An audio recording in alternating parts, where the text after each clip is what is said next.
Me dijeron, estás sola financieramente. Luego, una semana después, le entregaron a mi hermana las llaves de un condominio, de 2 dormitorios, con vista al lago, y una cinta en la puerta. Nadie preguntó si yo tenía dinero para el alquiler. Nadie notó cuando desaparecí. 4 años después, mi nombre apareció en Forbes y mi investigación lo cambió todo. Fue entonces cuando mi madre apareció sin ser invitada, sonriendo como si fuera la dueña del lugar. Dijo que había venido a celebrar. Pero en su bolso había un papel que hizo que mi sangre se helara. Pensé que quería mi perdón. Quería otra cosa, algo que valía exactamente $1.000.000. Mi nombre es Linda Hayes. Crecí en una casa que parecía normal desde la calle. 2 pisos, setos recortados. El tipo de lugar donde los vecinos saludaban desde las entradas de autos y decían, ¡qué familia tan agradable! Adentro, sin embargo, era como vivir en una obra de teatro, donde yo era la suplente que nunca salía al escenario. Mi madre, Margaret, dirigía la casa como una directora con una actriz favorita, mi hermana Sophie. Cada conversación giraba en torno a ella. Cada foto en la repisa me la mostraba en el centro. Si yo estaba en el encuadre, era por accidente. Sophie brillaba. Ella era la bailarina, la niña mimada, la que mamá llamaba su milagro. Cuando ella actuaba, papá se levantaba para grabarlo. Cuando yo traía a casa notas perfectas, él ni siquiera levantaba la vista de su periódico. Mamá solía decir, no alardeamos en esta casa, Linda, pero, de alguna manera, alardear de Sophie estaba bien. A los 16 años, Sophie recibió un coche con un lazo rojo. Yo recibí su antiguo pase de autobús y un recordatorio de que debía estar agradecida. La cena era el mismo guión todas las noches. Papá hablando de su trabajo, mamá elogiando a Sophie, y yo recogiendo los platos mientras fingía no importarme. El olor a detergente de limón se convirtió en el aroma de la invisibilidad. Me decía a mí misma que era fuerte, que ser invisible significaba ser independiente. Pero incluso entonces, sabía que era una mentira. Cuando ingresé a la universidad, ensayé mi petición de ayuda para la matrícula durante días. Esperé hasta que papá estuviera relajado, periódico doblado, televisión con un zumbido bajo. Necesitaré ayuda con el alojamiento, dije con cuidado. Mamá no levantó la vista de su canasta de ropa sucia. Papá solo murmuró, tienes becas, ¿verdad? Tienes 18 años ahora. Te las arreglarás. Esas palabras cortaron más profundo de lo que sonaban, estás sola financieramente. Esa noche llené formularios de préstamos bajo una lámpara tenue, mientras Sophie dormía plácidamente al otro lado del pasillo. No estaba enojada, solo vacía, como si una puerta se hubiera cerrado silenciosamente y nadie se hubiera dado cuenta de que yo seguía parada afuera.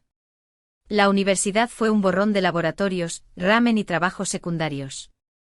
Al principio enviaba mensajes de texto cortos a casa, todavía esperando que alguien preguntara si estaba bien. No lo hicieron.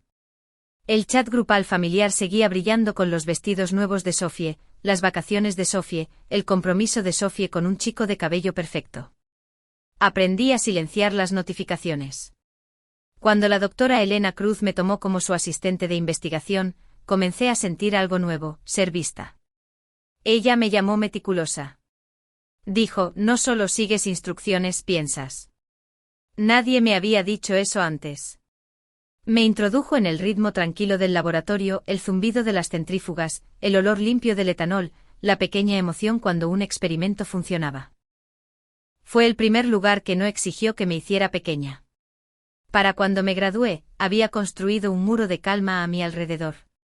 Había dejado de esperar aprobación, había dejado de pedir ayuda. Creía que era libre de ellos hasta que una foto hizo añicos esa ilusión. Sophie de nuevo, una llave de condominio en su mano, un lago brillando detrás de ella. El pie de foto decía, feliz cumpleaños número 21, niña, y de fondo, un lazo rojo del mismo tono que el que obtuvo en su coche hace años. Ahí me di cuenta de que algunos regalos no dejan de doler, solo cambian de forma. La foto me quemó más silenciosamente de lo que la ira podría hacerlo jamás. No tiré mi teléfono, no lloré, no llamé. Solo miré fijamente ese lazo rojo hasta que la pantalla se atenuó.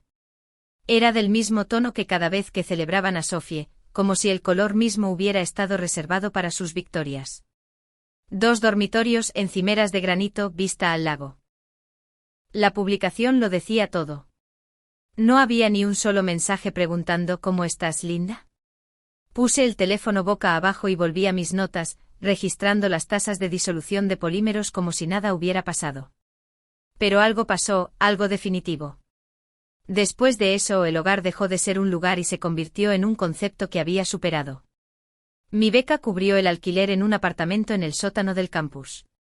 Paredes delgadas, tuberías zumbando, el tenue olor a fideos instantáneos que nunca se fue. Pasaba las noches en el laboratorio persiguiendo números en lugar de dormir. La doctora Cruz venía a verme, preguntando si alguna vez tomaba un descanso. Me encogía de hombros, los descansos son caros. Ella sonreía con tristeza, como si supiera que esa frase significaba más de lo que yo decía. El semestre siguiente me llamó a su oficina. Libros cálidos y claros apilados en un caos gentil, una taza de café a medio terminar junto a su computadora portátil. Linda, dijo, estás diferente últimamente. No de mala manera, solo concentrada. Lo que sea que estés persiguiendo, espero que sea para ti, no contra alguien más. Quería decir que era ambas cosas, pero solo asentí. Cuando Stanford me ofreció un puesto de doctorado totalmente financiado, no se lo dije a mis padres. Ni siquiera se lo dije a Sophie. Llené mi coche, el maletero abollado de un Honda lleno de cuadernos y plantas mustias, y conduje hasta que las señales de la autopista dijeron California. En algún lugar entre los marcadores de milla, dejé de sentirme como una hija. Era algo más ahora. Stanford era un planeta diferente. La gente allí no medía el valor en atención. Lo medían en descubrimiento. Pertenecía al turno de medianoche del laboratorio, pipetas, listas de reproducción, luces fluorescentes. Por una vez, el silencio no significaba negligencia. Significaba concentración. De vez en cuando mi teléfono se iluminaba con fotos del chat familiar de las vacaciones. No fui invitada al compromiso de Sophie. Las leyendas de mamá sobre mis chicas hermosas. Me desplazaba por ellas con la curiosidad distante de una extraña. Luego un día, llegó un mensaje de texto solo para mí, escuché que terminaste tu doctorado. Felicidades. Tal vez ahora puedas ayudar a tu hermana con su idea de negocio. No había signo de interrogación después de las felicitaciones. Solo expectativa. Borré el mensaje y bloqueé el número. Pasaron los años. Mi trabajo se convirtió en una startup, una pequeña empresa de biotecnología construida a partir de noches largas y fe terca. Mark Reynolds se unió como socio. Agudo, amable, sensato. Construimos algo que importaba, algo real. Cuando los inversores llamaban, me llamaban Doctora Ayes. El mismo nombre que una vez no significó nada en el chat grupal de mi familia, ahora abría puertas en lugares donde ellos nunca habrían puesto un pie. El éxito llegó en silencio al principio, y luego todo a la vez. Rondas de financiación, titulares, una oferta de adquisición, y fue entonces cuando el ruido me encontró de nuevo. Un amigo envió un mensaje de texto: tu madre acaba de publicar sobre ti. Abrí Facebook por primera vez en años. Ahí estaba. Margaret Ayes sonriendo orgullosa junto a Sophie. Tan orgullosa de mis hijas. Una dirige un negocio. La otra acaba de hacer un gran avance científico. Los sacrificios de una madre finalmente valen la pena. Sacrificios. Las palabras se asentaron como plomo en mi garganta. Me quedé mirando esa publicación hasta que los bordes se desenfocaron. No era solo una mentira. Era una reescritura. Había borrado años de silencio, reemplazándolos con una gratitud que nunca dio. Por un momento quise comentar para recordarle que no había hablado con ella en casi una década. Pero luego me di cuenta de que ella no había publicado eso para mí. Lo había publicado para sí misma. Así que no hice nada. Y eso fue lo que la volvió loca. Semanas después mi asistente anunció por el intercomunicador: Linda, hay una mujer aquí preguntando por ti. Dice que es familia. Me congelé. Familia. La palabra que había enterrado hacía años. Hazla pasar, dije con la voz firme, pero el latido del corazón acelerado. Y cuando la puerta se abrió, olí su perfume antes de verla, vainilla y culpa, ambos demasiado dulces para ser reales. Se veía exactamente como la recordaba, cabello inmaculado, perlas, una confianza que llenaba cualquier habitación antes de que ella hablara. Linda, dijo con los brazos abiertos como si fuera un reencuentro, no una intrusión. Me levanté lentamente. Mamá. Miró a su alrededor en mi oficina, haciendo inventario, paredes de vidrio, patentes enmarcadas, el zumbido del éxito. Así que aquí es donde ocurre toda la genialidad, dijo. No nos lo dijiste. Imagina mi sorpresa al leer sobre mi propia hija en Forbes. Forcé una sonrisa. Podrías haber llamado. Oh, lo hice, dijo a la ligera. Cambiaste tu número. Pensé que estabas ocupada, así que pensé en visitarte. La familia debería celebrar junta, ¿verdad? Su tono goteaba miel, pero sus ojos escanearon mi escritorio buscando algo. Hice un gesto hacia la silla. Siéntate. Abrió su bolso con cuidado deliberado y sacó una hoja de papel doblada. En realidad, vine porque he estado pensando mucho en todo lo que he hecho por ti. Todos los sacrificios, los años de criarlas a ustedes dos. No ha sido fácil. Algo frío me recorrió la columna vertebral. ¿De qué estás hablando? Desdobló el papel y lo deslizó sobre mi escritorio. Esto, dijo sonriendo. Miré hacia abajo, líneas mecanografiadas, detalladas, matrícula de escuela privada, comidas, trabajo emocional, y al final, un total pulcro, $1000,000. No era una broma. Levanté la vista. ¿Me estás pidiendo $1 millón por ser mi madre? Su sonrisa no se movió, pero sus ojos se endurecieron. Por todo lo que renuncié, por todas las cosas que nunca podrás pagar. Se me cortó la respiración. La familia no funciona así. La familia, espetó con la voz de repente aguda, no abandona a la mujer que les dio todo. Traga todo. Tú elegiste tenerme, mamá. Los hijos no les deben a sus padres por nacer. Por primera vez, ella vaciló. Luego se inclinó más cerca. ¿No puedes o no quieres? Podría haber tenido una vida, una carrera, un marido que se quedara. Pero en cambio, lo di todo por ti. Sus palabras resonaron, pero algo dentro de mí permaneció quieto. Había vivido mi vida tratando de no molestarla. Eso terminó aquí. Te ayudaré con tus gastos, dije en voz baja. Pero no esto. Su rostro se congeló. Entonces ya no eres mi hija. Se puso de pie, alisó su chaqueta y se dirigió a la puerta. En el marco se dio la vuelta. Tu padre estaría avergonzado de en lo que te has convertido. Y cuando se fue, el silencio que siguió no estaba vacío. Estaba pesado, vivo y afortunadamente final. Durante mucho tiempo, después de que la puerta se cerró, no me moví. El zumbido del aire acondicionado llenaba el silencio. Dejó atrás un ruido blanco estéril que casi sonaba a paz. Luego me golpeó todo a la vez. El temblor, la incredulidad, el dolor silencioso que se sentía más viejo que mis huesos. Me dejé caer en mi silla y miré ese trozo de papel sobre mi escritorio. $1 millón. Una factura por la maternidad. Cuando finalmente llegaron las lágrimas, no fueron fuertes. Fueron medidas como algo que mi cuerpo había estado almacenando durante décadas, filtrándose finalmente a través de una grieta. Para la mañana, ya no lloraba. Había terminado. Entré al laboratorio temprano, antes del amanecer, antes de que nadie más pudiera ver los restos en mi cara. Las máquinas zumbaban suavemente, constantes y leales. Comencé una nueva síntesis, escribí notas con la misma precisión que siempre había tenido, y me dije a mí misma que así es como uno sana, con orden, con pruebas, con significado. La doctora Cruz me encontró una hora más tarde sosteniendo una taza de café. Me miró y luego al espacio vacío detrás de mis ojos. Ella vino, ¿verdad? No pregunté cómo lo sabía. Ella siempre lo sabía. ¿Quiere dinero?, dije. $1 millón. La doctora Cruz no parpadeó. ¿Y tú qué quieres? Pensé por un largo momento. Paz, dije. Pero no creo que sea reembolsable. Esa noche me senté en el suelo del baño de mi oficina, todavía con el vestido color champán de la fiesta, mis manos temblaban tanto que apenas podía respirar. El espejo frente a mí reflejaba a alguien tranquila, distante, alguien que no reconocía. La mujer que construyó una empresa que salvó vidas se estaba desmoronando silenciosamente en un rincón de su propio éxito.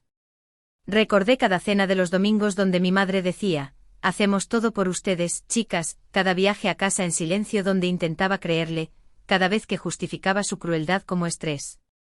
Y de repente pude verlo por lo que era. No sacrificio, sino control. Ella daba para poder poseer. Le envié un mensaje de texto a Mark, no vengas esta noche. Necesito pensar. 2 días después me reuní con mi abogado. Le dije que creara un fideicomiso para mi madre, suficiente para cubrir sus necesidades básicas, nada más. Condiciones estrictas, dije. No puede tocar el capital. Sin retiros más allá de la estipulación mensual. Él levantó una ceja. ¿La estás protegiendo de sí misma? Sacudí la cabeza. Me estoy protegiendo a mí de ella. La llamada comenzó la semana siguiente. Al principio, estaban enojados. Te arrepentirás de esto, Linda. No puedes borrarme. Luego se volvieron suplicantes. Te perdono, cariño. Solo envía el dinero para que podamos ser familia de nuevo. Para la tercera ronda, se convirtieron en amenazas. Quizás los medios deberían saber lo desagradecida que eres. Dejé de contestar.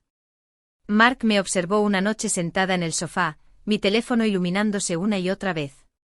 No tienes que leerlos, dijo. No lo hago, le dije. Solo necesito ver hasta dónde llegará ella. Finalmente los mensajes disminuyeron. El ruido se desvaneció en estática. Y una mañana, no hubo más llamadas perdidas, ni correos electrónicos nuevos, solo silencio. Ese silencio se sintió ganado. Un mes después, la doctora Cruz me llamó a su oficina de nuevo. Has estado trabajando como si alguien te persiguiera, dijo suavemente. ¿Se acabó? Asentí. Casi. Ella me entregó un sobre. Entonces tómate este fin de semana libre. Ve a algún lugar que no esté construido con adrenalina. Dentro había un billete impreso para un retiro costero, un lugar donde el ruido del laboratorio sería reemplazado por el de las olas. Esa noche me paré junto a la ventana de mi oficina. Las luces de la ciudad se reflejaban en el cristal como estrellas distantes. Pensé en la mujer que me había criado, cómo había confundido el miedo con el amor y la culpa con la lealtad. Y pensé en mí misma, finalmente desatada, finalmente respirando en una vida que no era prestada. La ceremonia de adquisición tuvo lugar 3 meses después. Nuestra empresa había sido valorada en 80 millones. Inversores, periodistas, champán, toda la ilusión del triunfo. Sonreí para las fotos, di la mano, dije todas las palabras correctas. Nadie vio la pequeña cicatriz bajo la perfección, el espacio donde había cortado el último hilo de su control. Después de los discursos, salí a tomar aire. La noche era fresca, el viento del Pacífico lo suficientemente fuerte como para sentirse como una limpieza. Mark se unió a mí, dándome un vaso de agua en lugar de champán. ¿Estás bien?, preguntó. Lo estoy, dije. Y lo decía en serio. Pero la paz, he aprendido, no se queda quieta por mucho tiempo. Pasaron 8 años. La empresa prosperó. Construimos. Sanamos. Vivimos. Y entonces una mañana de otoño conduciendo por Seattle para una conferencia, la vi de nuevo. Estaba sentada en el bordillo fuera de una cafetería, una taza de papel en la mano, el cabello gris, enredado, los ojos apagados pero inconfundible. Por un segundo olvidé cómo respirar. El mundo se quedó en silencio de esa manera peligrosa que solía tener. Me estacioné, compré 2 cafés y me senté a su lado. Al principio, no me reconoció. Luego susurró, Linda, como una pregunta que temía terminar. Hablamos durante 1 hora. Semiverdades, fragmentos, cosas demasiado frágiles para nombrar. Dijo que estaba enferma. El orgullo se había llevado lo que el mundo no le había quitado. Cuando me fui organicé ayuda a través del fideicomiso. No como una hija que paga una deuda, sino como un ser humano que rechaza la crueldad.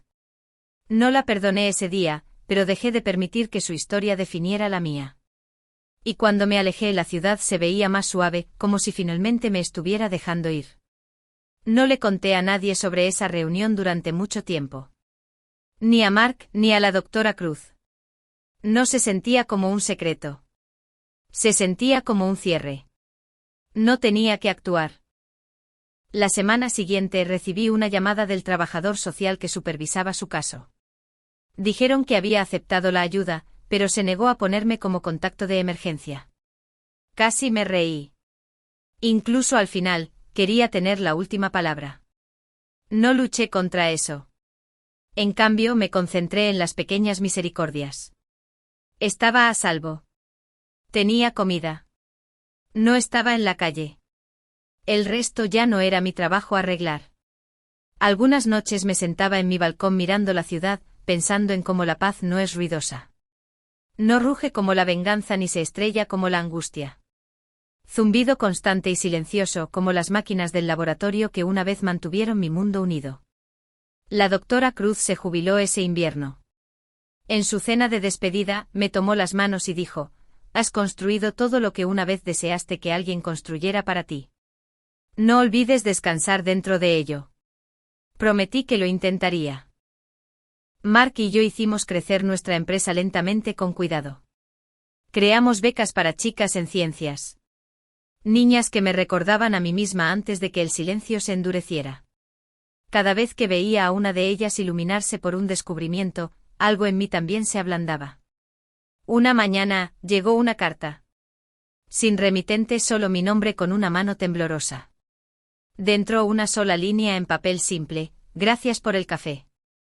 Sin disculpas, sin firma. Y sin embargo fue suficiente.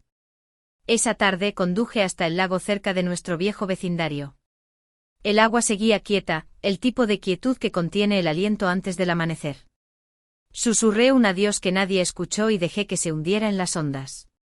La libertad no parecía victoria. Parecía calma. Por primera vez entendí que el amor no siempre te cura. A veces te enseña en quién debes convertirte sin él. La gente piensa que el cierre es una conversación, un final ordenado donde todos se abrazan y lloran. No lo es. Es el momento en que dejas de esperar la disculpa que nunca llegará y vives de todos modos.